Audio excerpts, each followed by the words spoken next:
আমি নতুন করে একটা বাজারের মধ্যে রুম লইলাম। আর এই রুমটা সাফ করে ইনশাল্লাহ আমি এই রুমের মধ্যে একটা নতুন দোকান আরম্ভ করবার জন্য চেষ্টা করতেছি। তো এই রুমটা নিয়েছি, এখন সাফ করে এটার মধ্যে মাল উঠাবো। তো আজকে এটা আমার সাফ করা কমপ্লিট হইতেছে, সাফ করা কমপ্লিট হয়ে গিয়েছে। এখন কালকে আমি নগাঁও থেকে গিয়ে মাল আনবো।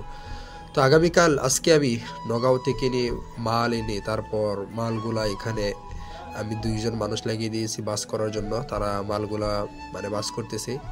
তো আমার দোকানের মধ্যে সমস্ত কিছু কাম কমপ্লিট হয়ে গেছে, এখন খালি মাল উঠাবো, লাইটিং সেটিং সব কিছু কমপ্লিট।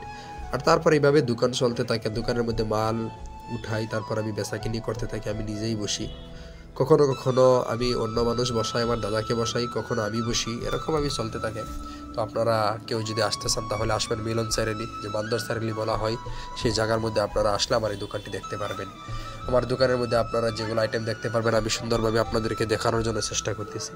আপনারা প্রথম থেকে শেষ পর্যন্ত দেখুন কি সুন্দর সুন্দর আইটেম। আপনারা এখানে স্কুলের স্টেশনারি থেকে ব্যাগ স্যাগ গিফটের বস্তু, তারপর আপনার এরকম কিছু গালামাল বস্তু আপনি পাইবেন। আপনার ইনশাল্লাহ সমস্ত কিছু বস্তু আপনার নেওয়ার জন্য আসবেন। আর নতুন হয়ে থাকলে চ্যানেলেও সাবস্ক্রাইব করে দিবেন, ফেসবুকে থাকলে ফলো করে রাখবেন ইনশাল্লাহ। আসসালামু আলাইকুম রহমতুল্লাহি ওবারাকাতুহ। সবাই কমেন্ট বক্সের মধ্যে বলুন কোন জায়গা থেকে